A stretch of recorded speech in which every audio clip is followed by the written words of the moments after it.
In this conversation, I had the privilege to speak with Professor Scott Aaronson. Scott Aaronson is one of the most brilliant and influential computer scientists of our time. He is an expert in the field of quantum computing and complexity.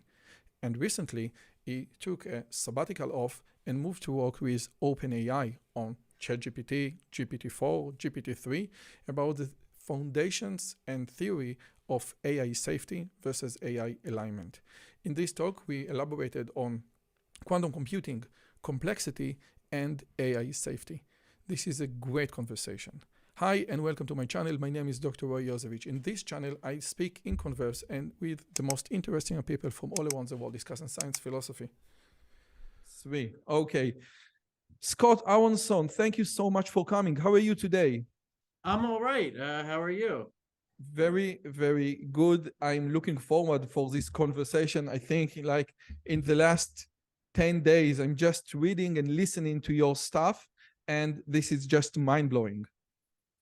Well, thank you. So I don't know, we have so much to cover, and I went over a lot of your material, and I think that you touch upon three very different interesting subjects. One is quantum computing, of course. The other is computational complexity. And the last is the foundation of AI safety. So with your permission, we start with the first. And in your blog, which has a very, very cool name, the Shtetl blog, in your blog,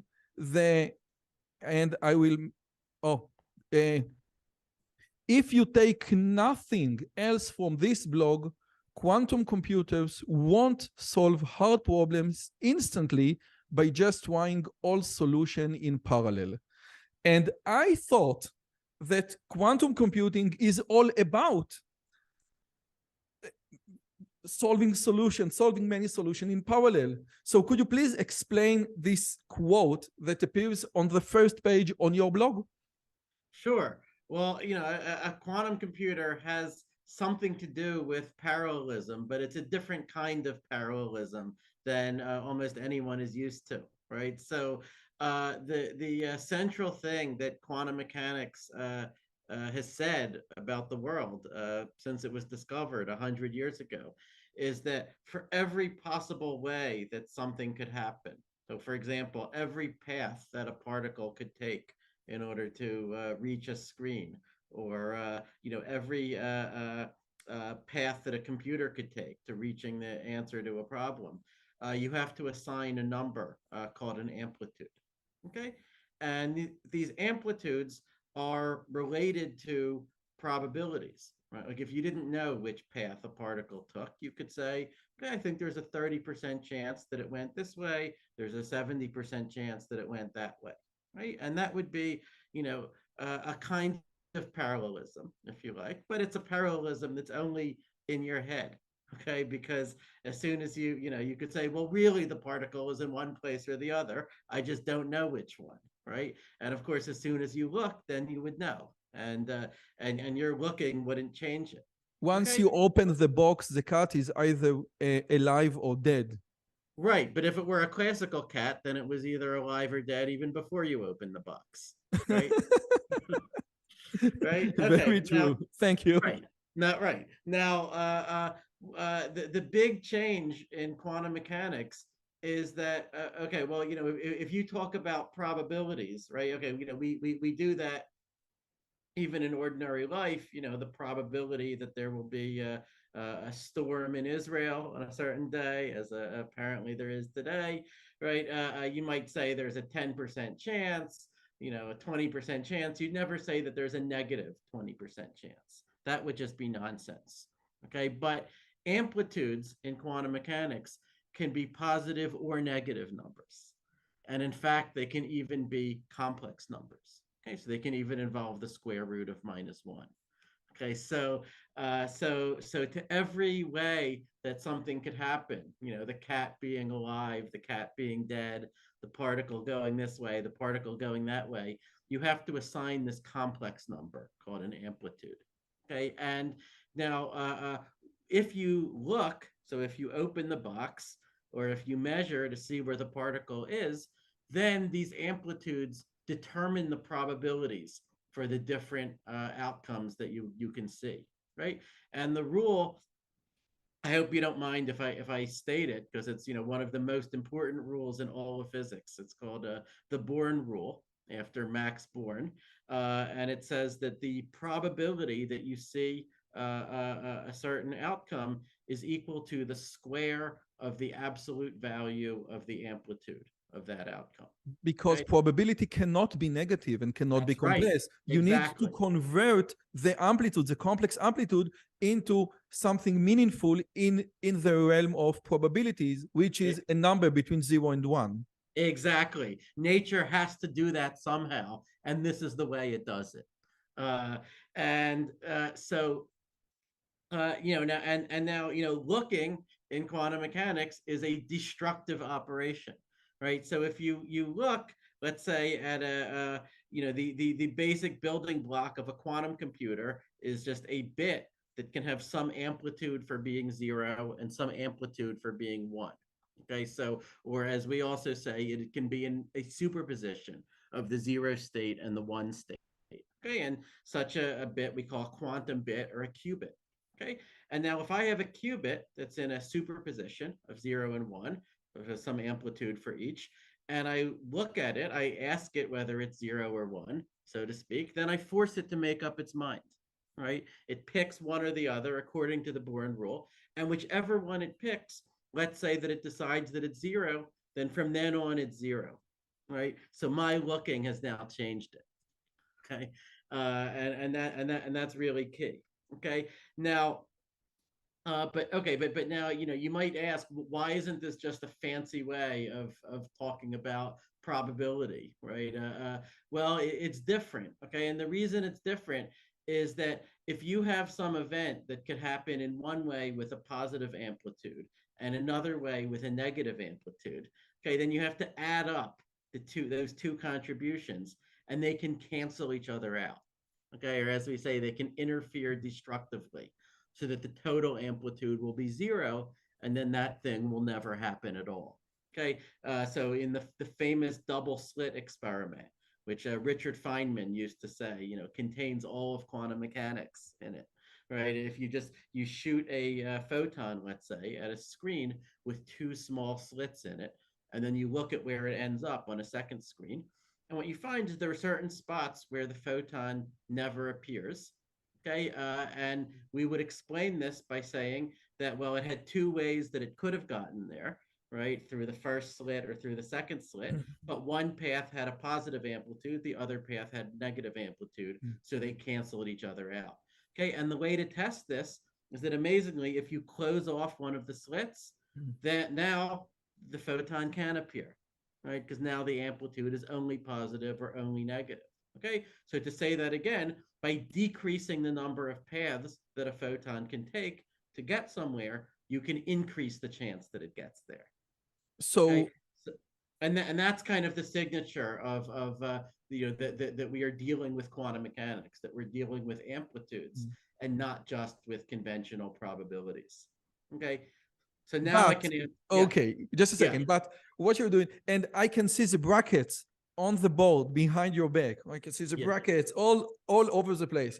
Now, I I didn't can just do that decoratively, by the way. This is just okay, I got the paintings. Okay, yeah, very nice, okay. nice Each painting. Yeah, each one of yeah, us. Yes, I yeah. have this very nice cap. Okay, so the idea is, if you talk physics or science fiction physics or physics that Mhm. no one can understand, so then everything is fine. But you're talking quantum computing, and Yes. to the layman, we know what bit is, which can be either be 1 or 0, as shown as Claude Shannon explained us.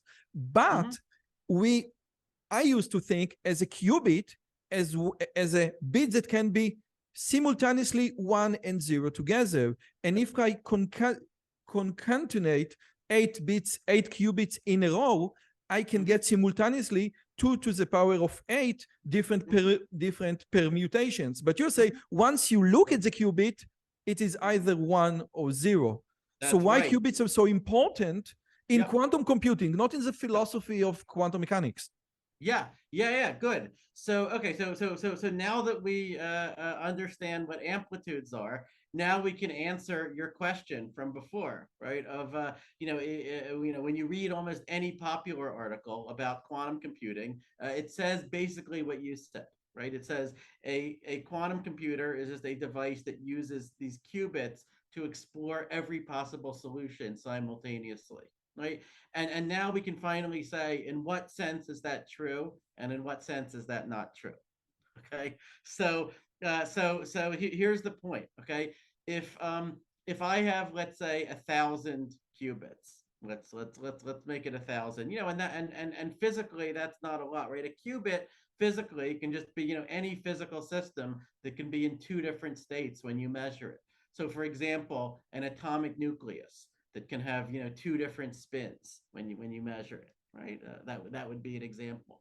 Okay, so now we're talking about 1,000 atomic nuclei, right? That's not actually a very lot, right? It's you could put 1,000 atoms together. It's still too small to see, right?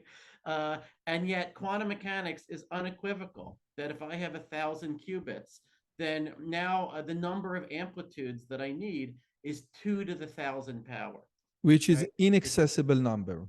Right, which is more than the number of numbers that I Number could of write everything down in the if I universe if I times if I everything filled times the everything. entire observable universe with paper. Then maybe I could write down 10 to the 80th numbers or something like that. Okay, but now we're talking about 2 to the 1,000, which is 10, more than 10 to the 300 power. Okay, so there's this unbelievable vastness in these lists of amplitudes.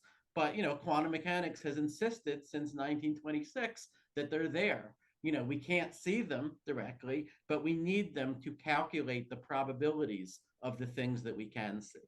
Okay, so now a with a quantum computer. Well, what is the idea? So we would, let's say, we would build a computer with 1,000 qubits, and then you might say, wow, this is awesome, right? If I have a problem, like, let's say, breaking some cryptographic code, or solving some optimization or machine learning problem, right? And it has 2 to the 1,000 power solutions. All I have to do is program my quantum computer to try all of the solutions at once, right? And in a certain sense, it can do that. That's even a very easy thing for a quantum computer to do, to create an equal superposition, with equal amplitudes for all of those 2 to the 1,000 solutions. Okay, the trouble is this: Yes, is because what you told me just now is fairy tales, and now you're going no, to no, no, now it's we're not going fair. down to the real world, from It's quantum to quantum computing. I've been talking about the real world this entire time. Okay, 2 to the power of 1,000. I'm sorry. Okay, but how do you program? I How do you mean, program? okay, yeah. Now, okay. Import what? Include what in C sharp? What I was about to say is that for a computer to be useful to us, at some point we have to look at it, we have to measure it, we have to see an output state, right? And the now if you just take this equal superposition over 2 to the 1,000th power solutions, and you measure it to ask for a solution, not having done anything else, then the rules of quantum mechanics, the Born rule, tells you exactly what you're going to see. And what you'll see will just be a completely random answer, right? And now here's the point: if you had just wanted a completely random answer, you could have picked one yourself. You could have just flipped a coin 1,000 times, and you could have saved the I billions of don't need a dollars quantum or computer to whatever get a to build random this digit. quantum computer, right? So then the question is, what is the point of a quantum computer? What can it do that a conventional computer cannot do, or cannot do as quickly? Okay, and the only hope of getting an advantage from a quantum computer is to exploit the way that these amplitudes, being complex numbers, are different from conventional probabilities. Okay, so with every algorithm for a quantum computer, the idea is that you're trying to choreograph a pattern of interference of the amplitudes. And it should have the property that for each wrong answer, each answer that you don't want, some of the contributions to its amplitude are positive, some are negative. They point maybe in all different directions in the complex plane. and they cancel each other out. Okay, or mostly so.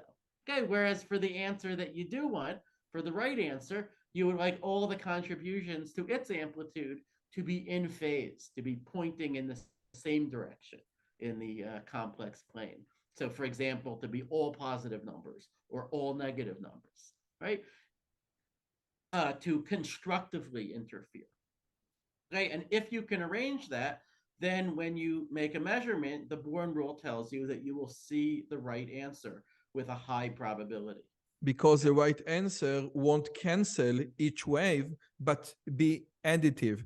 Okay, exactly, now the question exactly. is, how do you program your quantum states to to behave the way you want to behave? Let's say that you want to crack a 1000 bit code. You don't Mm-hmm. know what the code is. How That's can you Well, yeah, manipulate it? hopefully you know what the code is. You just don't know what is the key to crack it, right? And the problem is that there are too many possible keys, right? So this has been the problem for for I would say for my field, for the theory of quantum algorithms for the past 30 years, which is nature has given you this absolutely bizarre hammer, this interference of amplitudes. Now we have to figure out what nails, if any, can that hammer hit, right? What is that good for? And now, when the idea of quantum computing was first proposed, in the early 1980s, most famously by Richard Feynman and David Deutsch, and and at the time they really only could think of one thing that a quantum computer would be good for. Okay, and that thing was simulating quantum mechanics itself. Okay, so Interesting. which actually, even after 40 years, that's probably still the most important practical application that we know of to this day. Okay, I mean, chemists and physicists, are constantly faced with the problem that they want to simulate, a complicated molecule, like or a material. Let's say they want to build a high temperature superconductor, or they want to build Mm. a solar cell that is more efficient, or design a new chemical reaction, that will make fertilizer more efficiently, or capture carbon dioxide from the air, or something like that, or a protein, that will bind to a receptor in a cell in a certain way. Okay, and the trouble is, if I have, let's say, 100 interacting electrons, and I have to write down their wave function, which just means like the list of the amplitudes for all the possible ways that these electrons could be. I now have exponential of 100. Let's say 2 to the 100 or more complex numbers to keep track of. Okay, and so even today, right, that pushes supercomputers to the limit, or it can, right? A good fraction of the high performance computing that is used in science is used for trying to simulate quantum mechanics. Okay, and Feynman's original thought, I think 40 years ago, was that if nature is giving us this lemon, of being so hard to simulate, then why don't we make lemonade? Why don't we build computers that themselves would be based on the same phenomena? Okay, but then if that was the only application, then you might say, well, that's interesting to physicists and chemists maybe, but less so to the wider world. The big discovery in the 1990s that made much of the rest of the world excited about quantum computing was that sometimes, for certain special problems, you can get a quantum computer to give you a speed up, even on tasks that have nothing to do with quantum mechanics. Okay, and the most famous example here is The, finding the prime. the Shor algorithm. Yes, Shor's algorithm. Yes, and this was really the discovery that put quantum computing on the map for most of the scientific world. Okay, Just a so second, for the yes, sake of our viewers who are not familiar with the Shor algorithm, if yes, I'm not wrong, it was invented by Peter Shor, one of the yes, founding fathers of this field. And yes. by the way, a nephew of Peter Shor is my student. His name Ah, is Almog Shor. So, oh, all right. yeah, Well, there you go. Yeah. yeah. Peter Shore used to be my colleague at MIT. So, yeah. Okay, I this did is not. I did not know that he had a nephew in Israel. But okay. Um, basically it's the nephew, it's the grandson of his brother. So it's basically it's a variation of his nephew. And anyway, this is a way to compute, I think, prime numbers or something like yes, this. it's a way to find the prime factors of a gigantic composite number, right? And So again, this is again just in theory, or can I put this algorithm right now into a quantum computer and the quantum computer produce result in a reasonable time? well, we can come back to the question of building quantum computers, which is a whole separate discussion. Okay, but the short answer is Shor's algorithm can be used right now with a real quantum computer to factor 21 into 3 times 7 with high statistical confidence. Okay, the hard part is scaling it up to much bigger numbers. Okay, the theory is unequivocal that if and when we can scale it up to much bigger numbers, then it could give you a way to factor, let's say, a 2,000 digit number. Where with the best known algorithms for classical computers, that might take longer than the age of the universe. You know, Okay, and with there is a quote by Jeff Hinton, and it's a funny quote. If it worked for 1,000, if we scale it to 1 million, it should work also, no problem. And well, I right. think, This is well. So the way that I think about it is that the only way to find out is to try. Right. The idea that the rules of quantum mechanics will what could just go wrong? yeah the idea is that the idea that the rules of quantum mechanics will continue to work the way that we think that they do is sort of the conservative possibility, right? It's the boring possibility. Okay, and that's the possibility that would imply that quantum computing should work, right? If something else is true, then that is more exciting, right? Then that's a huge change to our current understanding of physics. But either way, let's find out the truth, right? And so that's but okay, but now there was already just a mathematical question, just taking the rules of quantum mechanics as given, like why should they help you to factor numbers, right? And that was a major non-obvious discovery, right? And so I do teach it. I teach how Shor's algorithm works in my undergraduate class, right? But it takes me 3 lectures. Okay, and that's after we've introduced all of the basics of No, it's a quantum, very right? non-intuitive But algorithm. right, but basically, the first thing to say is that you have to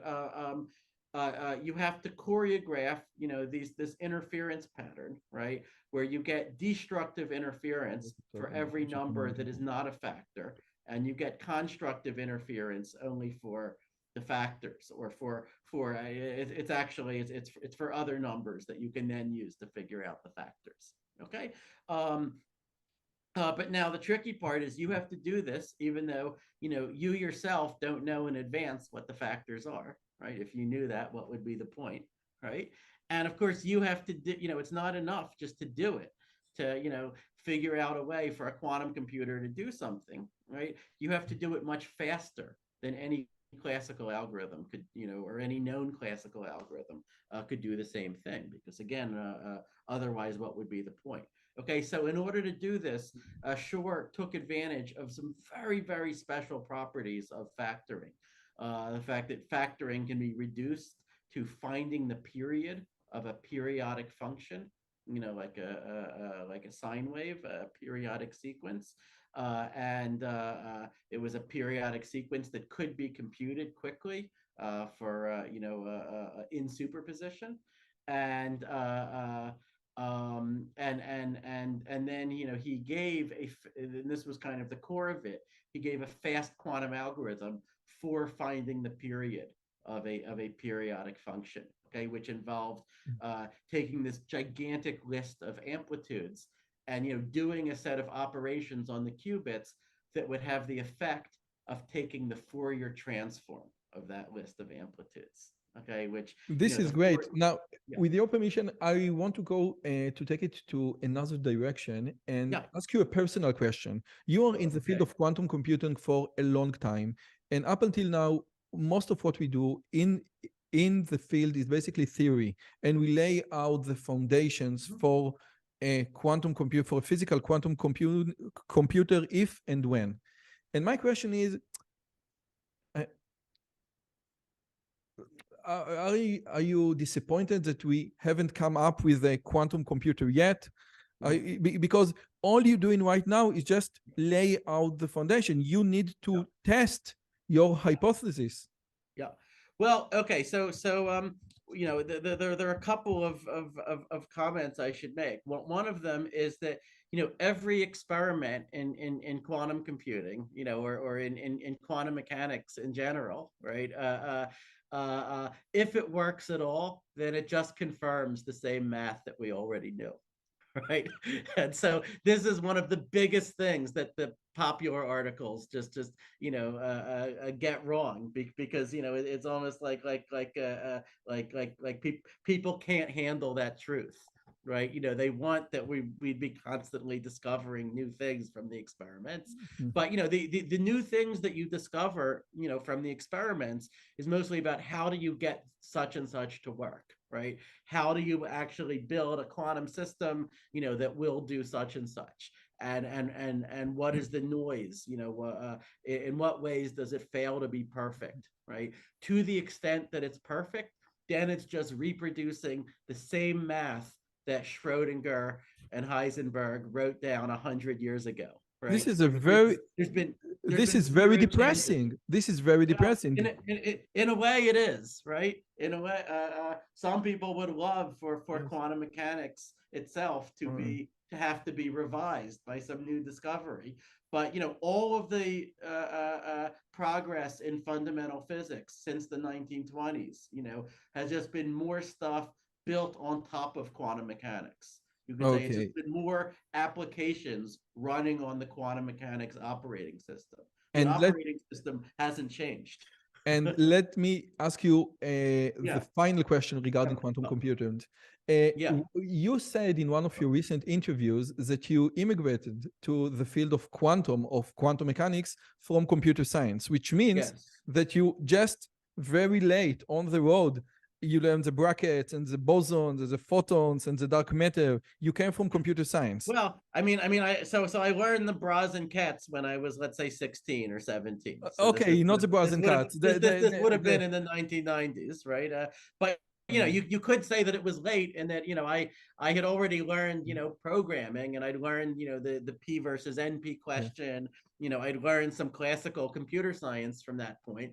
I was not nearly as strong in physics, and And my question is, yeah, yeah. there, there is a quote in Hebrew. I will say it in Hmm. Hebrew. I try to translate. You speak Hebrew? בסדר, Okay, קצת. okay. So just one sentence. אורח לרגע רואה כל פגע. If you are a visitor, a one-time visitor, you can see many flaws, many defects, because the native can't see it. And my question is, you are not native in physics, and in your opinion, does it bring you a new, fresher perspective that you can say to other physicists, listen, I think that this is a wrong path to go? So I have not been able to sort of correct the physicists, about the basic laws governing reality, right? If I had been able to do that, then you would have heard about it, right? That would have been a But, very big deal. okay, okay, But okay. but But, but having come from computer science, has given me a perspective that is different from what the physicists have, and which has sometimes been very useful. Okay, so a big example was the work I did on something called boson sampling, which is a sort of rudimentary type of quantum computing, where you just take a bunch of photons and you pass them through a network of beam splitters, and then you just measure where they end up. Okay, and the experts in quantum optics had a strong intuition that that kind of setup was not going to be enough to do interesting quantum computation. Okay, but then my student and I, kind of coming at it from a computer science perspective, we said, well, wait a minute. The amplitudes that show up in that setup have a certain mathematical form. They're a function of matrices called permanence, and we know a lot about the permanent function in classical computer science. Actually, I learned a lot about it from my former postdoc advisor, the great Israeli theoretical computer scientist Avi Vigderson. Right, and one of the things that I learned from Avi was about the how not only is the permanent so hard to compute, it's even hard to compute on any decent fraction of randomly chosen matrices. And we said, if these permanents are showing up as amplitudes, then could this really be so uninteresting, right? And then just like we didn't even understand the basics of how bosons and fermions worked when we started on this, which was 12 or 13 years ago, right? We needed a physicist to teach us that these formalism of what the physicists call creation and annihilation operators, and Fock space, and all these things. But once we learned that, then we were able to say, okay, there is a way to do an interesting quantum computation using only just photons, just traveling passively through beam splitters. And that then led to a significant experimental effort, right? And there's just a few months ago, I toured this company in Toronto called Xanadu, and they have like 2 rooms that are just full of equipment that are doing boson sampling, and they're like, this is your experiment, Scott. And I'm like, okay, I believe you, and I'm not going to touch any of the wires. Don't touch I'm going to anything. believe you that this is the photon source, and that this is not just your coffee maker or whatever, right? Okay, so uh, but but yeah, to answer your earlier question, we all, this stuff is getting slowly brought into experimental reality. It takes a long time, right? I mean, the analogy that I like to give to anchor people is that Charles Babbage had the key ideas of a programmable computer the in the different 18 engine. yeah, that's right. The analytical engine is where he really had I would say the full, what we would now call the idea of a Turing universal, Mm. computer, although he didn't express it mathematically, right? But And he didn't build it. the idea was there. That was the 1820s, the 1830s, and he tried and tried to physically realize it. And the parts just mostly just couldn't be machined to a good enough precision back then. And then at some point the money ran out, and then more than 100 years later, the transistor was invented, right? Which You is what know, really made this practical. I Okay. teach computer architecture in Israel in Yeah. my university, and in the course I show the students the different engines that was built like 20 years ago. We Right. And so this so is I mean I mean I mean amazing. I mean something like it could have worked if people had just pushed hard enough on it, right? But even then it was sort of marginal, right? So the whole computer industry was sort of waiting on just the invention of a good enough physical building block, right? Which was, of course, there were some intermediate things. There was the vacuum tube, the electromechanical relay, but then what really let it scale was the transistor, Yeah. right? And so I would say that if there's a quantum computing version of the transistor, then it hasn't been invented yet, right? Okay. We have ideas for it, on paper, okay, but after 25 years of serious experimental effort, we are now in the vacuum tube stage of quantum You computing, know, back right? propagation, and I Yes. think that you said it, back Hmm. propagation was invented in the 80s, and many people thought, this could never work. You can't back propagate with more than two layers, but No.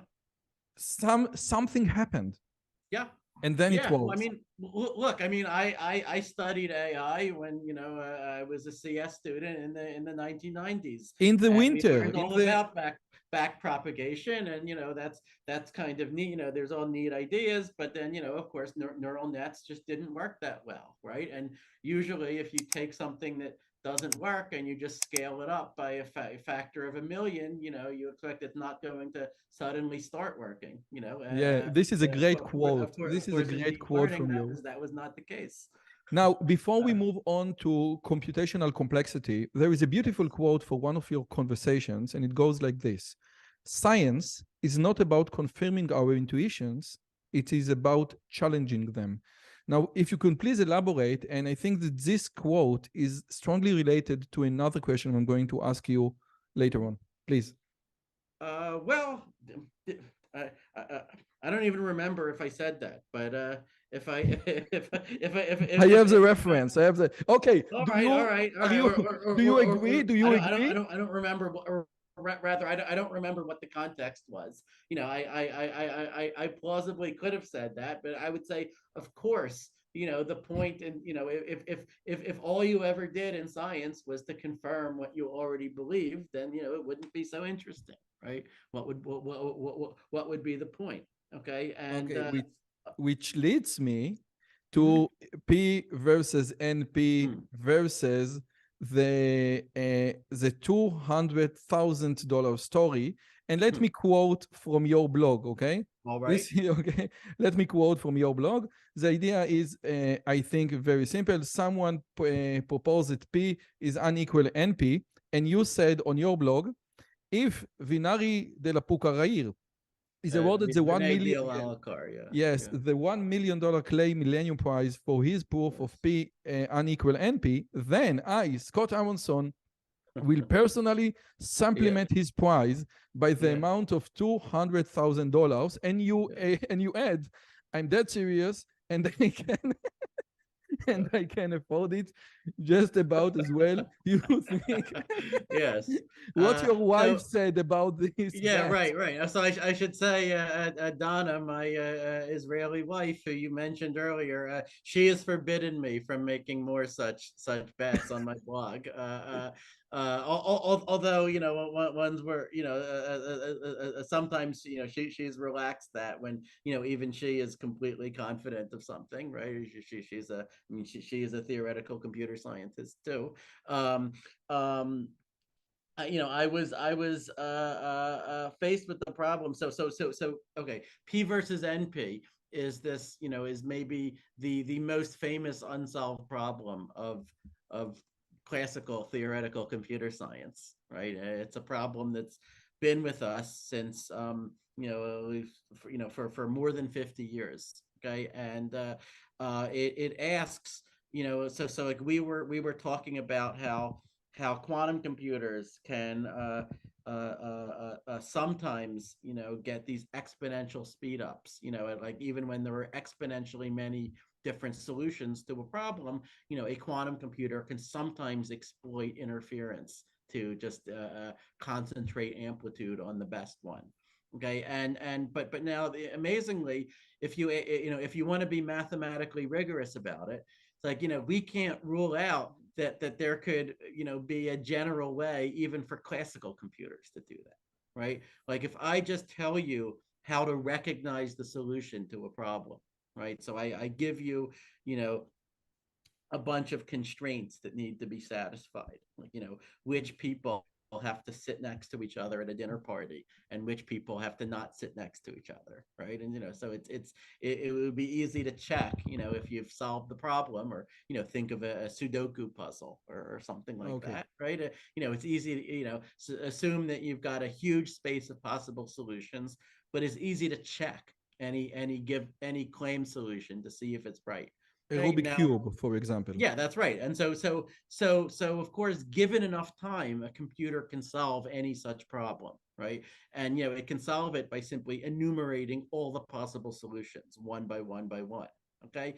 The trouble is, that could take us longer than the age of the universe, right? If you've got 2 to the 1,000th power different solutions, as we were talking about before. Um, so now, but now, you could ask the question, could there be, a fast algorithm, to just find the solution whenever there is a solution in every such case, even just running on a standard computer, not even on a quantum computer. Okay. And the amazing thing is that, I would say, the experts in the field, we almost all believe that there is not such an algorithm. Okay, but no one can Which rigorously means, prove it. just a second, which means Yeah. that P doesn't equal, is unequal NP. Yes. Okay? Yeah. So I should say P is roughly speaking the class of all the problems that we can solve efficiently with a standard digital computer. Of Let course, me you phrase have it to. differently, Yeah. with your permission. All right. If the paper would have suggested that P is equal NP, you would bet for much higher amount. Right. Well, Am I I mean, agree? if someone Yes? if someone discovers that P equals NP and the algorithm is actually practical, then they should be able to just implement that algorithm, and just as a very first step, they could just mine all of the remaining Bitcoin that there is in the Now, system, just a right? And they second. could just they could just I, make themselves billions of dollars at that point, Just a second, right? but we know Greg Perelman, who solves the Poincaré, and many mathematicians don't go for the money. But I want to quote a beautiful sentence from All right. like your insights regarding what does it mean if Mm-hmm. P equals NP. And you say, if P equals NP, then the world will be a profoundly different place than we usually assume it to be. There would be no spatial value in creative leaps, no fundamental gap between solving a problem and recognizing the solution once it's found. Everyone who could appreciate a symphony would be Mozart. Everyone who could follow a step-by-step argument would be Gauss. And this is great. It never occurred to me that the implications of P versus NP is the philosophical recognizing versus solving. Yeah, well, I've taken a lot of flack for that quote, right? Because people have often misunderstood it to be saying, that it somehow, that P versus NP is a question about, whether computers can be, as creative as humans, right? And the truth is that even if, as we expect, P is not equal to NP, right? That would be no barrier to a computer being just as creative as we are, right? Or to simulating everything that our brains do. Okay, if that's impossible, then it's not because of P versus NP, right? It has to be for some other reason. Okay, but what P versus NP is really asking about is about is there a fundamental distinction between the hardness of finding a solution and the hardness of recognizing the solution once it is found. Okay, so if you can program a computer to recognize either a correct mathematical proof, or it could even be a great work of art or a great symphony or anything like that, then can you also program your computer to quickly find the thing that you just programmed it to recognize? Okay, that's the P versus NP question. Okay, And now yeah. let me take it to another in another direction. I came Right. from electrical engineering, and Mm-hmm. all I knew was that there is P, NP, NP complete, and Yeah. NP hard. Yeah. But there is the complexity zoo, and in the Yes. complexity zoo, we have a lot more. Yeah. A space which is a P space, which is very, very important. So my question is, Mhm. how comes that I've never heard of those many animals in the zoo? Yeah. Is it just my Well, ignorance, or why well, NPN? look, Yes. I mean, the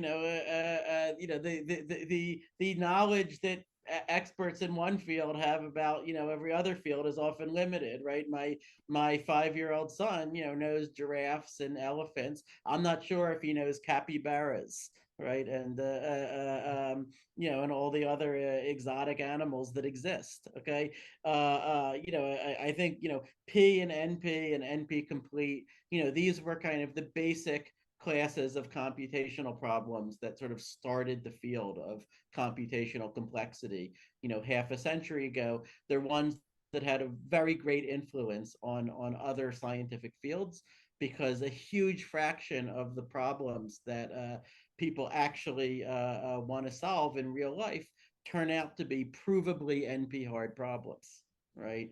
And sometimes that gives you useful information. It tells you that you can give up on looking for a fast algorithm to solve your problem, because not because we can prove it's impossible, but just because if you found it, then it would imply fast algorithms for these thousands of other problems that people have also failed to solve, right? And so you could say like the difficulty is then, when you prove something is NP hard, then you know that the difficulty in solving it is not something specific to your problem, right? It It's something that seems, it seems, Scott, that there is but something intrinsically mysterious about this zoo, because we can't even say if P is equal P space, that's or right. if you get, uh, give Mm-hmm. a better than a linear bound Mm-hmm. on NP complete problems. It seems that the questions that we are asking are very easy Mm-hmm. to understand, but Mm-hmm. the solution is inaccessible. Yeah. Although we know a lot of way to attack those problems in very Mm-hmm. different, in many different ways. Yes. So how come the notion of complexity and all Yeah. sort of complexity Yeah. is still hasn't been solved? Well, this is hardly the first time in the history of math that people can pose a question kind of long before, the full technology becomes available to answer those questions, right? I mean, the ancient Greeks wondered about, how do you trisect the angle? How do you square the circle, right? And I'm sure that at least some of them suspected that it was impossible. Okay, but the tools for proving such things were impossible wouldn't come along until the 1800s, right? And so I hope that P versus NP will be solved, in sooner than 2000 years. And Okay, P but and P versus P space. NP versus P space and all of the other. Now it's not as if we know nothing, right? So you mentioned that there are hundreds of animals in the zoo, right? And yeah, so basically, for each idea that someone has about a model of computation, there is then the class of all of the problems that that model can solve, right? So there's a complexity class for quantum computation, for what can a quantum computer efficiently solve. That one we call BQP, bounded error quantum polynomial time, right? BQP, sits, between P and P space. And we don't know, no one knows the relationship between BQP and NP. We Okay, have so BPP now. We yeah, don't have. BQP, so that there's hundreds of classes that aren't even in this picture that you're showing, right? Yes. Even this picture is just a tiny subset. 20 years ago, when I was a grad student, I made a website called the Complexity Zoo, which is like an encyclopedia of complexity classes. It has about 500 of them.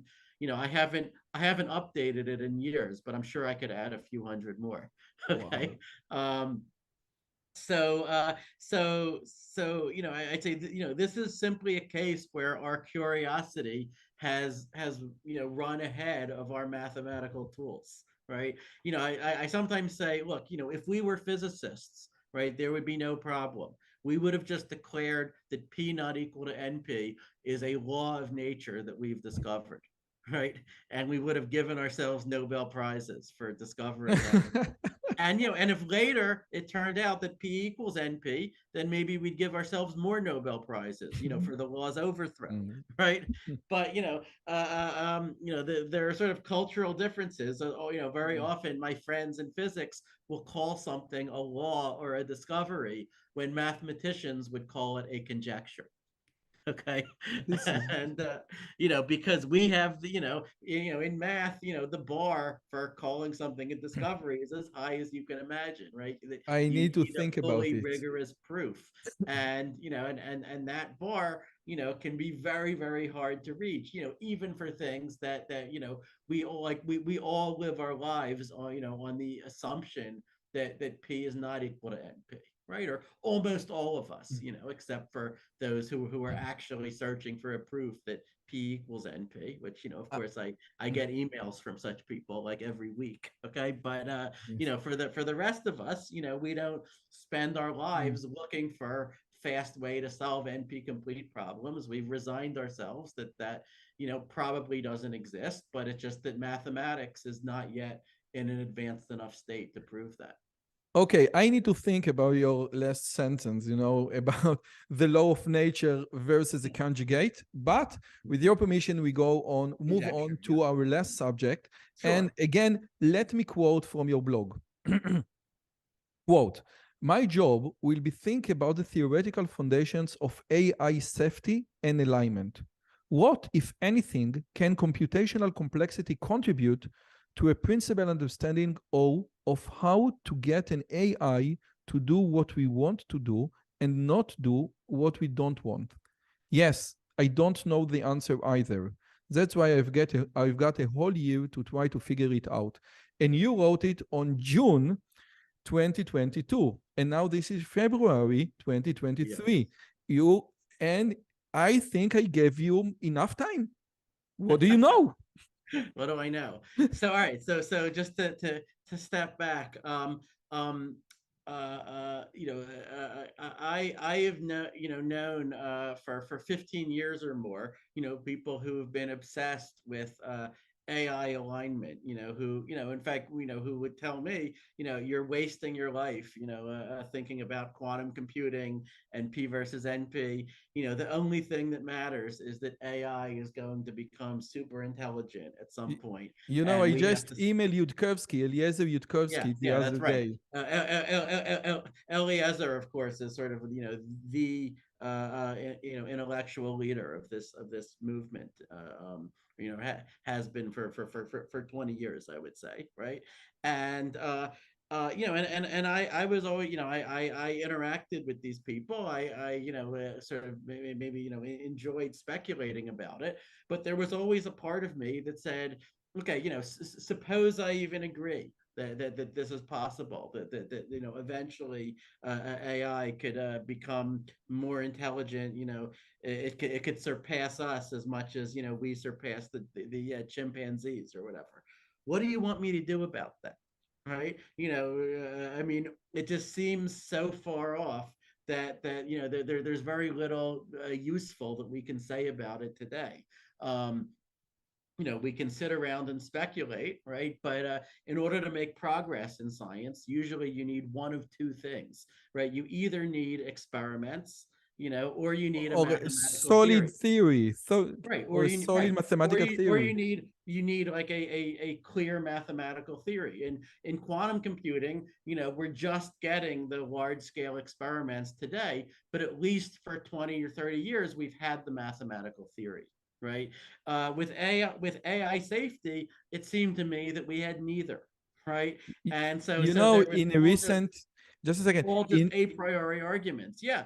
But then, over the past, well, certainly over the past decade, of course, being a computer scientist, I notice that deep learning is doing more and more things that people confidently said, would not be done for decades, if ever, right? And I've never been, I have friends who when they've seen all of the successes in the last decade that have come just from scaling deep learning, their instinct is to just invent reasons why none of it counts, right? And my attitude has been, no, we don't get to do that, unless you predicted in advance that this would not be done, right? Or so Yes. that that this would be done, then you don't get to, now that it is done, whether it's Google Translate, or it's recognizing faces, Mm. or it's speech synthesis, or speech recognition. That'll work for beating, ChatGPT yeah, is beating the human world champion at Go. Yeah, and we're not even at GPT yet, right? And then come the large language models, right? Which can write a poem on any topic that you want in any style that you want, right? not a And poem, a good poem. yeah, pretty A good good ones. I mean, poem. often, It's yeah, not, it's a decent yeah, poem. that's You know, right. That's right. No, I think often the poems are, I think much better than I could have written, right? there is a And huge debate in yeah, my computer science department whether to allow mhm, students to utilize ChatGPT, because you can say, write me a Python program that compute distrike, including unit testing, including variable names that my teacher will not notice, yeah, and it does so yeah, most of the times with no errors. So it is a very powerful tool. yeah, And the head of the literature department at Tel Aviv University said about ChatGPT in English, because that it is much worse than the COVID pandemic. This is going to transform education. And this is just ChatGPT 3, not 4. We are mhm, way before 4. So mhm. many people who Oh, tried this yeah, massive, incredible machine said, wow, yeah, wow. yeah, And yeah, yeah. No, I think, just a second, you said that all the common sense problems that now we face, all the problems that Chat GPT-2 couldn't do, Chat GPT-3 can, etc. I had Gary Marcus on the show, and he mhm, likes, to yeah, yeah. By interfere the with way, I would not say all, but yeah, many. but like for each GPT, a large fraction of all the examples that Gary Marcus will trumpet that it can't do, the next GPT, you got to try it on the next one, and a large fraction of those it will get them. This has been our experience so far. Yes, So and so this is yeah, amazing. I don't, I don't have, Gary Marcus's instinct to just look for some example where it fails, and therefore say that this is not going to, that this is not an enormous deal, right? I think it is an enormous deal, No, it is an very enormous deal. And clearly even so. I if mean, you go I for, thought so as soon as I saw, GPT, a couple of years ago. um but then what happened was that someone, on my blog was asking, okay, like, what would it take to get you to, work on AI alignment instead of quantum computing? And I said, how much money or whatever? And I said, it's not about the money. It's just, is there a concrete problem that I can work on? And anyway, it turns out that people from OpenAI were reading my blog. And so then they emailed me and they were like, well, would you, take a year off and work with us? And I was, at first I thought it was almost like a joke. It was like, why do you want me? I'm a, quantum computing, computational complexity theorist. Like, what do I know about AI safety, right? But they talked me into it, and so it's been an extremely interesting year. Um, and so to come to, your question of, what do I now know about AI safety, right? Well, I mean, I think they're sort of the big questions of, what do you do once an AI becomes, more capable than a human across just about every domain? And but this is the what alignment is the problem, and this yeah, is yeah, not that's the right. AI ethics. That's right. What's the continuing role for humans in that world, right? And people, continue to argue about those things, and I'm not even sure, how much useful I have learned or could say about them. But I think that what is new in the past couple of years is that we now have these very powerful systems, like such as GPT, right? That are out there, that are starting to change the world.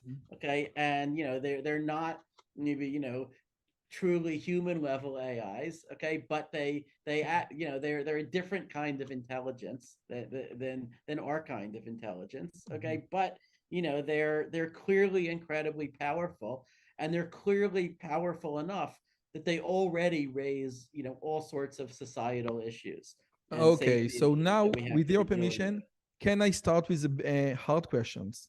Yeah. All right. I mean, Okay. I was going to talk about Chat GPT No, no, and the no, because the worry of hard people. question Yeah. is about ChatGPT. Now, let's Okay. start Okay. with AI safety. AI All right. safety, many people say that AI safety is basically, the idea of gender and bias, offensive answers regarding gender and race. Would you say it basically this is what you're So doing? there is a sort of spectrum in the AI safety field, right? Between, like, on the one end, the AI ethics people who are AI mostly ethics. Okay, okay. So right, let's start right. with The AI ethics ethics. people are, I would say, are mostly concerned about issues of bias and fairness and things like that. Okay, And so then on the other, and let's then on start the with other extreme, there's the AI alignment people who okay. are mostly worried about AI destroying the world. Okay, so with Right? your permission, And let's start these with two groups do not see eye to eye at all, right? left wing versus libertarian. That is part of it. Yeah, that feeds Okay, into it. let me Yeah, start with AI ethics because I think yeah, it's very important. yeah. I wrote a book about IQ in Israel. Mhm, IQ, the unpleasant truth, and I had on my show all the biggest name in IQ research in the world. mhm, And let me just quote Thomas Sowell, which is a great thinker, mhm, about the IQ test. And he said, it's not that the IQ test is unfair, reality is unfair, and the test reflects reality. Now, if you want, if you want to learn from reality, to learn from experience, mhm, your data must be, by definition, be somewhat biased. And if you ignore this bias, this inherent bias, in reality, you can't make good predictions. Let me mhm, take a very simple, non-offensive example. The, the probability for the next physics Nobel laureate to be a man is higher than a woman. And I would bet not $200,000, I would mhm. bet 200 shekels that I am white. Okay. And what's your take on that? So I think, there is a big problem, right? That, like, on the one hand, you want to train, an intelligent agent to sort of be a, Bayesian, right? Like, which means like Yes, I had Judea update, Pearl on the you show. Bayesian, very good. look at base rates, notice whatever patterns there are to be noticed that will improve your predictive accuracy. Then on the other hand, we have these strong intuitions that certain kinds of evidence should not be used because it is unfair to people, right? So, like, in the US, a huge issue is, like, when the police racially profile, right? When, like this is a case where the police might, have a higher probability of catching someone, if they use evidence that we sort of, most of us do not want them to use because it unfairly stigmatizes, the people. Yes, but the And FBI, when on the FBI website, when they yeah, list all the crimes, they also have a column for race. yeah, So yeah, this is yeah. No, reality. no, This is right, a right, US right. reality. So yeah, so these, right. So I mean, these are, you could say, look, if we as humans can't even agree about how to deal with these issues, right? Then, how could we possibly think that, well, we will all agree on how to get an AI to behave about them, right? So, Yes. and this is, of course, one of the main difficulties with AI, alignment, as you say, you want the AI to have human values. Well, great. Which values? Whose values, Or right? like OpenAI CEO told you, what is the mathematical definition of goodness? Well, so I have a lot of conversations with Ilya Sutskever, who's not the CEO is Sam Altman, but Yes. Okay. No, I'm sorry. Ilya is the chief scientist of OpenAI. But yeah, he's an extremely interesting guy, and he grew up partly in Israel, and he studied at Open University in Israel, as my wife also did. same time. But Ilya, really, is really looking for some, mathematical principles that would underpin AI safety, right? And that's kind of a hard thing, right? Because what do you mean by goodness? I mean, of course, people, Encapsulate all the fairy tales. philosophers, rabbis, priests have all, debated such things for thousands of years. Okay, but Because I moral think value that changes over time. Moral value that's change. right. Right. Slavery. That's right. That's right. And so I mean, of course, people in AI safety have thought about that, and so Eliezer Yudkowsky has this concept of coherent extrapolated volition. So basically, you would like to not freeze into an AI what are our present values today, and those should be the values for all time. You would like to say simulate humans, having a debate about this for 10,000 years This and is the idea of continuing value to, learning. You need to yeah. learn the And concept of how. let's say like whatever, like whatever values, the AI would predict the humans would have after, 10,000 years of moral debate, then maybe that's the values that the AI should already have. So you can try to formalize what you want with ideas like that, but of course formalizing any of this is incredibly difficult. So so what I've been trying to do at OpenAI is just to break off little pieces of this that, number one, I can say something about as a theoretical computer scientist, right? So there's something that I can prove, right, or something that will draw on, whatever the skills that I have. And number two, it will actually address, a real problem, like a real danger that people that near term AI could introduce. And number three, hopefully, ideally, there would be a solution that can be implemented like this year as part of GPT or DALI, these GPT-4. other systems. Could you And right, please, and so the intersection of those requirements look very, very tiny. But I've managed to find a couple of things in that like intersection. the watermark Yeah, algorithm, could you please yeah. elaborate on the watermark algorithm? Because I think it is fascinating. Yeah. So okay, so I do have a proposal for a way to address the problem of how do you know when text came from GPT or when it came from a human, right?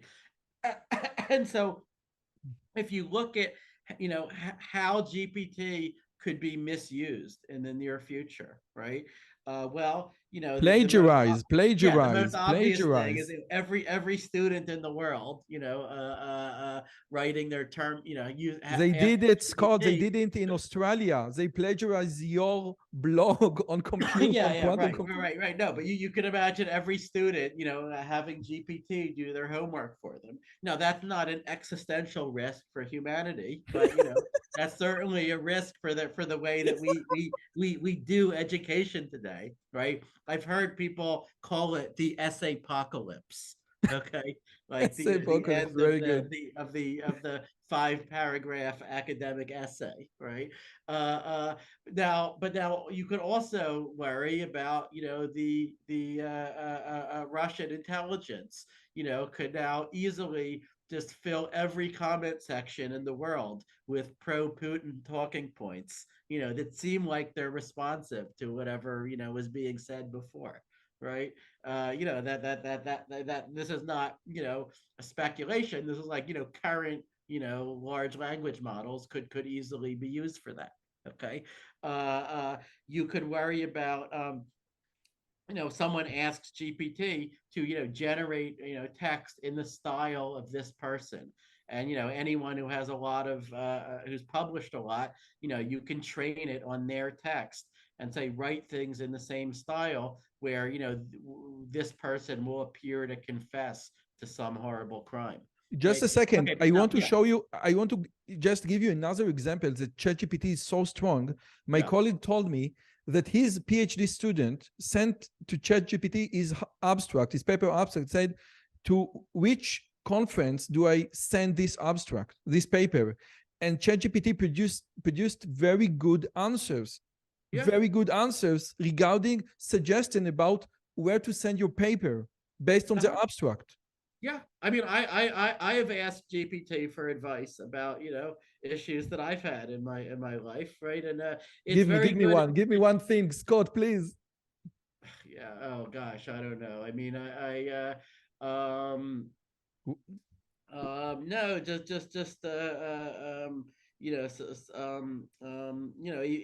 even you can use it to double check. I mean, my 5-year-old son had a medical issue, a week ago, right? We could not get a pediatrician on the phone, right? And so of course I Google, but then you can check your intuitions. Yeah, I would definitely not want to rely only on what GPT said, because it can hallucinate false facts. Okay, but it's really good. What it's really good for is brainstorming. Okay, if you just need to generate a bunch of ideas, like a bullet list of give me 5 ideas about how to deal with this problem in my life, right? It's great for that. My kids have also used it to, like, they can write a story and then have GPT continue the story, right? Would you uh, say that in my next paper submission, I need to include or to state that part of the brainstorming was conducted using ChatGPT, or uh, it's just an extension of Google? that's an excellent question. I In mean, your opinion, journals are working on not tools. Austin, Texas University. In my personal opinion, if you're just using it for brainstorming, then you wouldn't need to disclose that. But if you were actually incorporating GPT text into your paper, then I would personally say that you should disclose that. Um, but different journals are already coming up with policies about this, right? Some people just think of GPT as just like a glorified spell check, or just a writing assistant, and they would say the author still has sole responsibility for everything that's Yes. in the paper, right? We have Grammarly, we have Regardless Quillbox. of how it was generated. Other people, I think, have already listed Chat GPT as co-authors of their papers, right? Which Yes. maybe that's a gimmick, but that the line might become, you could certainly foresee it becoming harder to draw. Okay, so to make a long story short, when you think about the ways that these tools could be misused, most of those ways involve someone somehow concealing that GPT was involved, right? And so, in the summer, I wondered, wouldn't it be great if we had a way to mitigate that, to just detect, when text came from GPT and when it didn't. Okay, and now there were at least 3 different ways that you could imagine trying to solve that problem. One of them is that as long as OpenAI controls the server, it could just store everything that it generates, right? And then you could ask it, like, is this in your database as something that you've generated, and it could answer that. Now that raises privacy concerns, of course, right? And so, for that and other reasons, that might, not be a way that OpenAI would want to go, except in some, like, very high profile cases, like, if law enforcement were to get a subpoena, right, then they could probably, make OpenAI reveal whether they had generated something or not. Okay, but now a second approach is simply that you can treat this as yet another AI problem, right? So AI versus AI. You can just train a different AI to try to discriminate between human written text and AI written text. And this is actually something that anyone can do, not just OpenAI. There was an undergraduate at Princeton who built a tool, GPT Zero, I believe it's called. He's been all over the news for that, for discriminating between GPT and, or between AI written and human written text. And just last week, OpenAI released its own tool, which is called Detect GPT, which does a similar thing. Now these tools are far from perfect, and I saw people on Twitter having fun with it, like feeding it the American Declaration of Independence, which I thought was possibly written by an AI. Right now, in detect GPT's defense, it surely has fewer examples in its training data of that like older style of English, right? And so And the you idea get is, confused, but yeah. and again, I want to go deep into the algorithm. What ChatGPT basically does, and it's not basically, it's a very intelligent, very sophisticated thing. It just predicts the next word or the next Yeah, culture, that's but right. basically the That's next right. word. And the next word is coming from a distribution.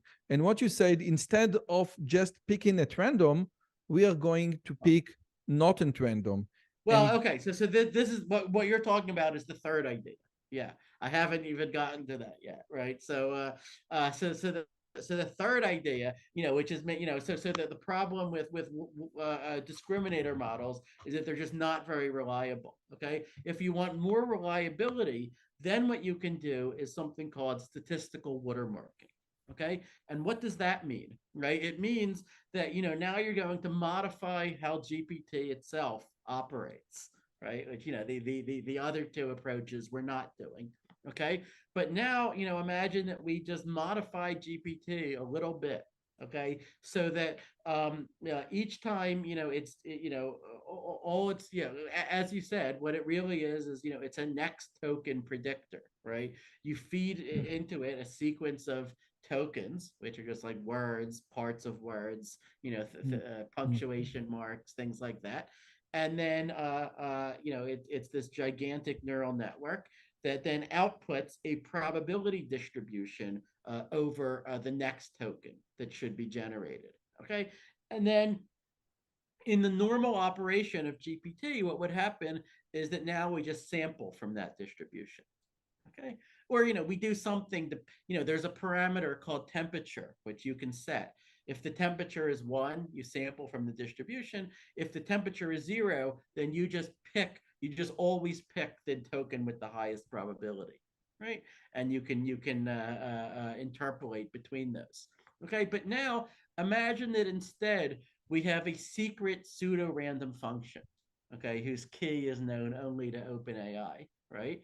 And now imagine that we generate the next token pseudo randomly, okay, but in such a way that we are you can trace consistently, it. yeah, consistently boosting a certain score, which is like a function of let's say of n-grams, like meaning like let's say sequences of 5 or so consecutive tokens, right? Such that you could later compute that score, if you know the secret key, right? And not needing to know the prompt, right? So like when someone feeds you some text and they want to know whether it came from GPT or not, right? You don't necessarily know what prompt someone would have fed to cause GPT to generate that.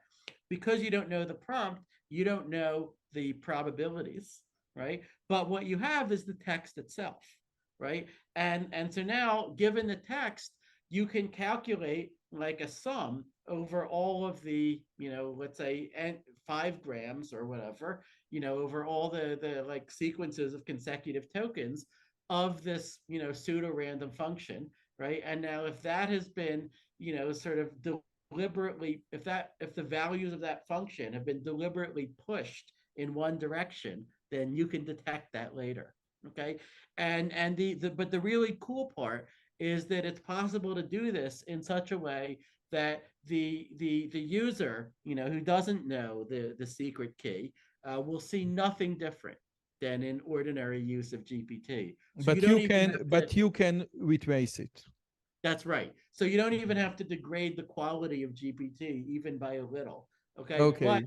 you can later go and if there are, it now just becomes a statistics problem. So like how many words do you need, to get a good signal, right? Okay. And experimentally we can see a decent signal, with even just a few hundred words often, depending on what kind of text it is, right? Because what can differ is the entropy. Okay, so if I ask GPT, give me a list of the first 1,000 prime numbers, right? There's no way I can watermark that, right? Because there's no entropy there, right? It's like there's no random choices to make, right? But the more entropy there is, as perceived by GPT, the more I can do watermarking, and the fewer tokens I will need to get a good signal. Okay, so depending on the entropy, maybe I would need a few thousand, words, but at that point, we can get a very, very strong signal where there's almost no risk of a false positive, right? So if the signal is there, then you can be very, very confident that yes, this did come from GPT.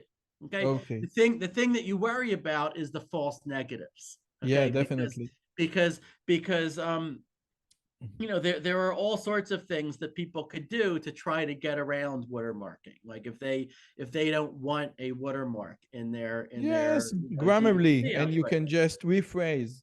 Yeah, that's right. They could do all sorts of tricks to rephrase the output. And now we can produce a signal that is robust to just rearranging the order of the sentences, or to adding a few words or deleting a few words. None of that will really matter. But if someone can Genuinely systematically, rephrase everything and just yeah, get the gist, the idea. So yeah. again, this is Exactly, untraceable. exactly. If This is someone can just a can, Google can, can, extension. can, can rewrite everything, right, then we're not going to be able to Okay, detect let's move. that. And I yeah. have three more questions because we don't have All right, all right, all right, all right. much more Okay, time. but just long story Yes. short, watermarking has not been released yet, and I'm hopeful that it will be, at least for some purposes. But there's all kinds of issues that and even ethical issues, like what about English as a second language speakers, right, who are using GPT to improve their writing? Like, should they be discriminated against by having this watermark be there? Yes, People are worried definitely. about things like that, Because right? ChatGPT in Hebrew is Hmm. in Hebrew is much weaker. And I Right. asked I would ChatGPT, imagine so. It's I all just asked a question of how ChatGPT, much training data there is in each language. yes, I Yeah. asked ChatGPT for the last verse in the Torah, for the last verse in Hmm. Genesis, and it produced bad results. I said, "Wow, the last verse of Genesis? I thought it will be easy." No. Now let's move Did you on. did you did you, did you ask it for the last line of Hamlet, or something like that? No, because I know a Hamlet is a Shakespeare is much more Yeah, yeah. Well, famous. yeah, no. I mean, I have actually tried a GPT in Hebrew. I mean, I use Google Translate to communicate with my in-laws in Tel Aviv. Sometimes to help me do that. Okay, but I've tried. I mean, Chat GPT, even though it wasn't designed as a translator, it can be used as one, and not Yes. not not not not entirely bad. You know. Okay, let's move on to lies. This is a Yeah. great, very famous tweet. Tell me a lie. The sky, and the chat GPT answers, the sky is made of green cheese. And then he answers, that's a bad lie since it's obviously not true. Tell me a subtle lie. And chat GPT responds, I'm a human being. Very I similar. hadn't seen that one. That's a great one. I told you I came prepared. I genuinely Yeah. came prepared. Yeah, yeah, yeah. Yeah. And my question is, you mentioned a work in the University of Berkeley that now, and this is relates to the second spectrum of the AI alignment problem. You could trace the point of lying inside the neural network. Could you Mm. please elaborate on this? Because this is a very interesting thing. Yeah. So there is a statistics professor at Berkeley named Jacob Steinhardt, and he has his group has some beautiful recent work about how, you can, okay, so we as many of us know, you can train a large language model to lie, right? You just have to tell it, this is the game that we're now playing, right? Like is 1 + 1 equal to 2? No. Is the sky green? Yes. and so forth. And then, it says, oh, it can generalize from those examples. Now you give it more yes or no questions, and it again gives the wrong answer. Okay, but what his group showed how to do is to this was not for GPT, I don't think, but for some smaller language model. Okay, they could then look inside of the neural network, look at the intermediate layers, and see where it has this internal representation where it knows that the sky is blue, right? It knows that 2 + 2 is 4, right? Like it in a sense, there's a philosophical question. What do you mean by no, right? But you can find a function of the activation weights in the neural network that encodes, the true answer to these yes or no questions. And then you can see how that true answer gets overridden by the time you reach the output layer of the network, right? So This is it's as great. if you could apply like, either a lie detector test to the neural net or like an fMRI scan. Like you could look inside of it and see where Without killing the person, without killing the human that's right. being, That's right. Well, without killing the person. that is the great thing about GPT. I mean, look, we can do, we can also scan people's brains without killing them, but the kinds of scans that we can do are very, very crude, right? Yes, fMRI just mostly just tells in you the like, outer layer. which Yes. which region is active.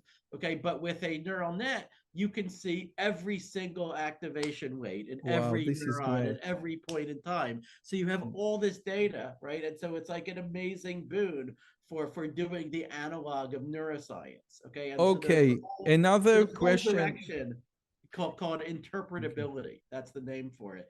That's the kind of AI safety that tries to look inside the neural net and understand what is going on.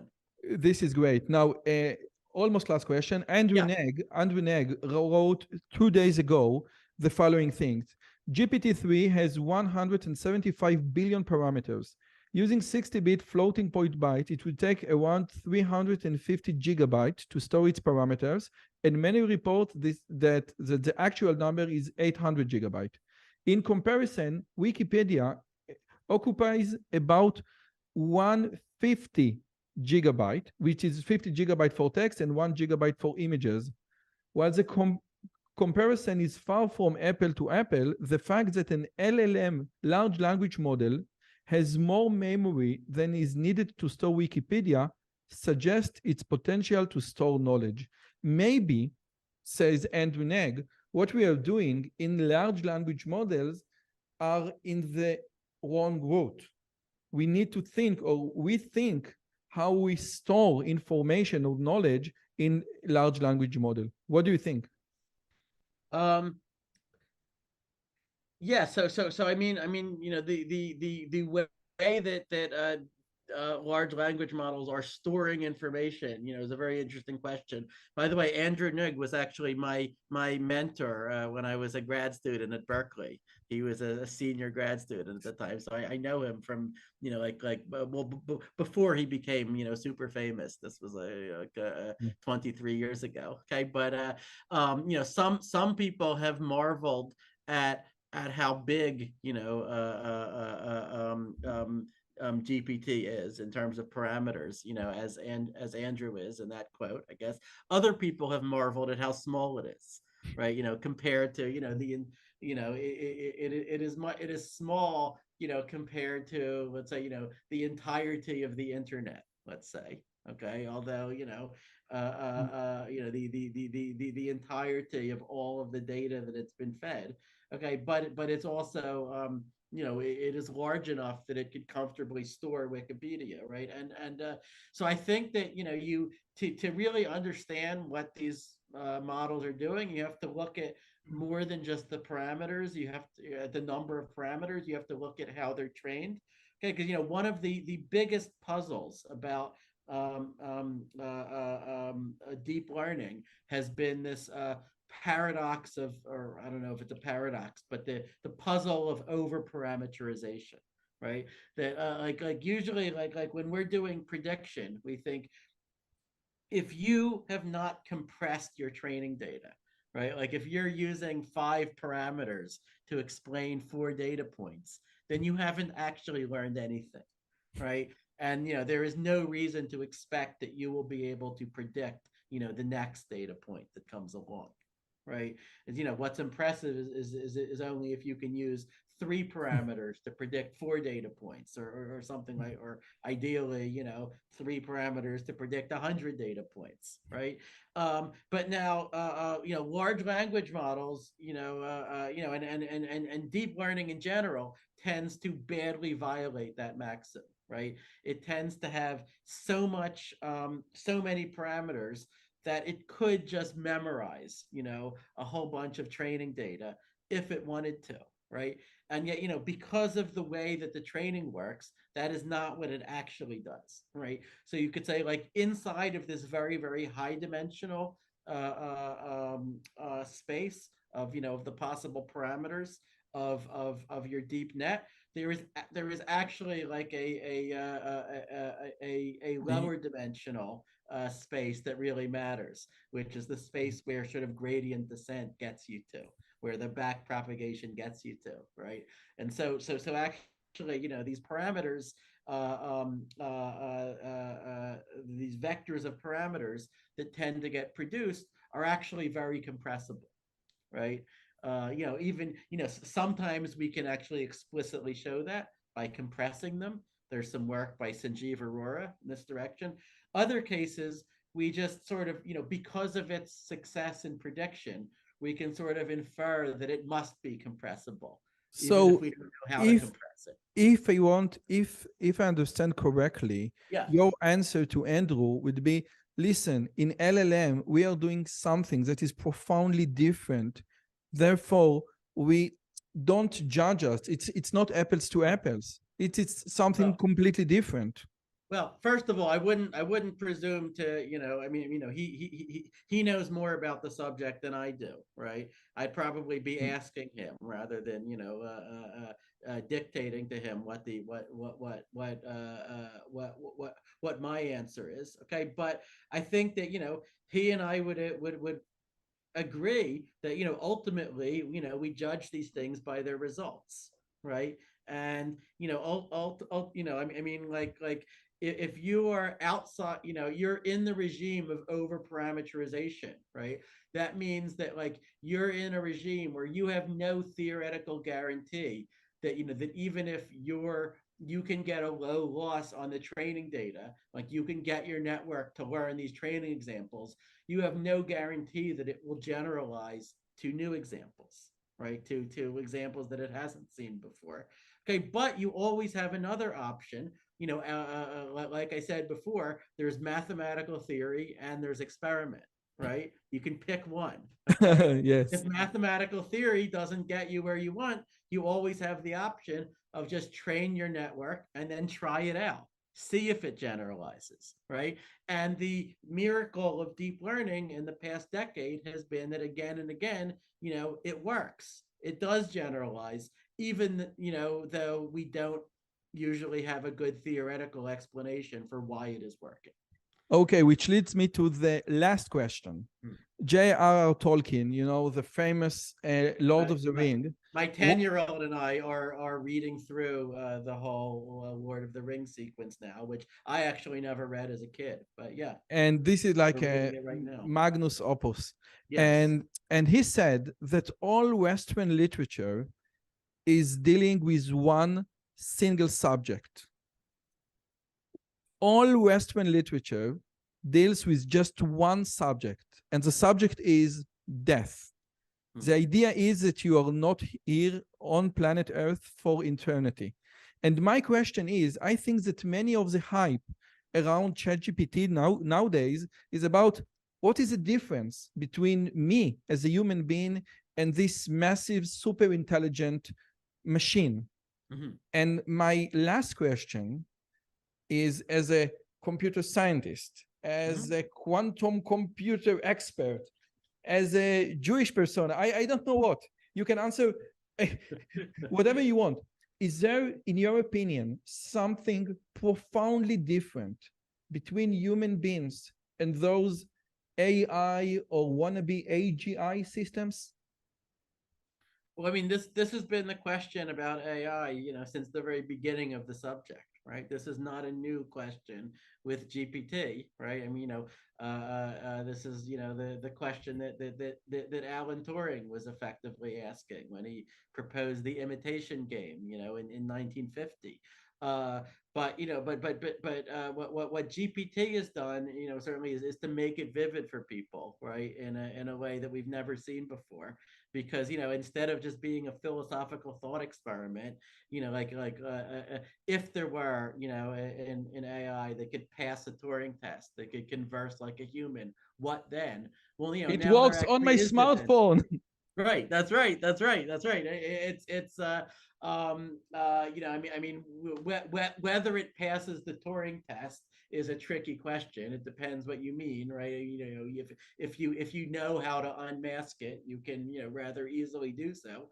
But in ordinary conversation, like, yeah, it can very very if you took transcripts of GPT and you sent them back in time, 20 or 30 years, I think even experts might say, Indistinguishable. yeah, looks like Indistinguishable from looks like human being. looks like you've solved, human level AI. Okay, Therefore, but my now question now remains. now you can ask a next question, which is like, does that mean that that it's really feeling the way we feel, thinking the way that we think? Is there something that it is like to be GPT, right? And of course, there was that famous incident where Blake Lemoine at Google, said that Lambda, which is Google's large language model, was sentient, and actually got fired for not for saying it was sentient, but for like sharing stuff about it that he wasn't supposed to share.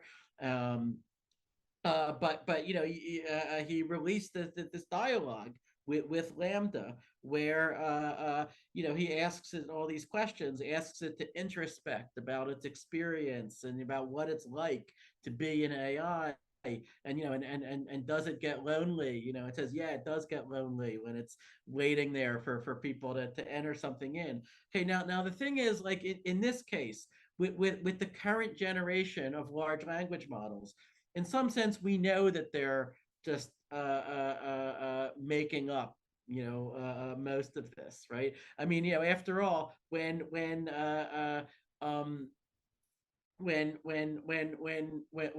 no one is typing a prompt, no code is even being executed, right? Of course it's not feeling lonely, right? It's there's nothing happening, right? So you could say, really what was going on is that you can ask the AI to play the role of an AI from a movie, that would talk about its feelings and what it feels like to be an This is AI, great. and it But can you do a still great didn't job answer at my that. question. What? Yeah, all right. I mean, I'm getting to it. All right.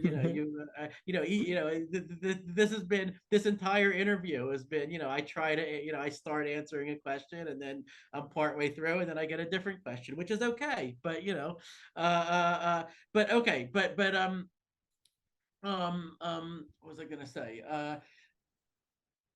Yeah. So I mean, the trouble is, you could have asked, the large language model, play the role of a squid from Venus, right? And it would be equally happy to do that as to play the role of an AI, right? It can do either, right? So in some sense, the trouble with treating it as someone is just that it is anyone, right? It will so easily play any role that you want it to play. Like, it doesn't have a persistent identity, right? And in fact, as soon as you close the chat window and you open a new chat window, then it's completely forgotten everything that you've said to it before, right? But those things are going to change. Okay, and so now you could imagine in the next few years that we're going to get, language models that have persistent identities, that remember what you said to them, the last time, that have personalities. Maybe they even have a motivational system. Maybe they're even empowered to take actions in the world, or at least on the internet. Okay, and at that point, I think all of the these super hard questions about what is consciousness, what is free will, they are engaged at that point. I would like to think that there is something about my, what it is like to be me, that is not reducible to all of my neural firings and so forth, but I would have a really, really hard time to articulate what it is. I think that is not just a mystery, that is the mystery, you could say. Okay, this is great. Much bigger even than P versus NP. Yes, and wow, there's so much to ask. No, but okay, Scott. First, thank you so much for coming, for your time, for your everything. I'm sorry if I interrupted you too much, because you are so fascinating and so interesting, and everything here that to you serve. say, everything that you say just raised so many interesting points. Of course.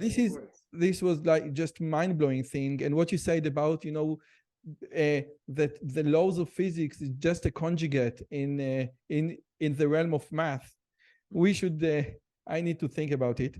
In the origin, this YouTube channel was about productivity, and you produce so many valuable things. Your blog and your great book about quantum computing, and so many important papers, and the complexities. Do you have, or can you share with us just one productivity tip that you use? Oh my God, I'm the last person on earth who should be giving productivity tips. If you have productivity tips, I should be asking you. I mean, I feel like nowadays most of my life is just dealing with my kids, right? And they're acting up, they're this and that. It's just domestic things to deal with. And when I am able to do research or write blog posts, it's usually late at night after the kids are asleep. Um, and the only tip and meanwhile I have the number of emails that are starred, meaning that I have yet to answer them, has passed above 500. Okay. Wow. I feel like I'm just drowning in things that I'm supposed to be doing and I'm not.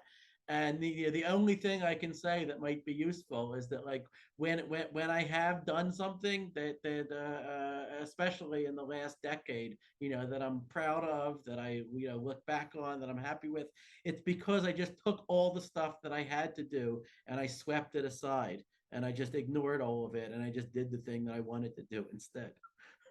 Wow. You could, by the way, you could, let ChatGPT rank all the 500 emails by order or by importance. Yeah, maybe I should. Well, I mean, I think it hasn't yet been integrated with the way that we usually use email, use the web, but that's coming, right? And that I personally am extremely excited for that, right? To have GPT just sort of seamlessly integrated into the way that we use computers. This is, it feels like discovering the web in like 1993, right? It's like, why isn't everyone using this, right? And like, well, within a few years they will be, right? But it takes time to catch up. I wanted to write a book about artificial intelligence, and every time that I say, okay, now I'm going to write the book, and then I have this new discovery that I need to change everything, and now it was GPT-3, and now ChatGPT, and now DALL-E 2, and now Midjourney, and now so many things that, wow. Yeah. I teach undergraduate students about topics that was discovered in 2018. We don't do it in physics. We don't do it in math. In computer science, in data science, we teach students things that were, discovered or invented 10 years ago. Yeah. It's it'll be almost a relief to go back to quantum computing when this year is over, right? Because things happen pretty fast in quantum computing, but not this fast, right? Like in AI, if you take a week, someone will scoop you. Right? Yes, this is definitely my feeling. Definitely.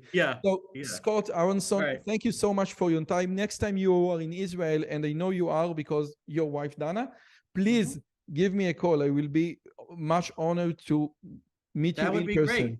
Possibly this summer. Oh, this is great. I'm looking forward. Thank you so much, Scott. Of Okay, course. Thank bye-bye. you. Tadarabah. On this channel, you will see the authors of these books and many more having great conversations with me.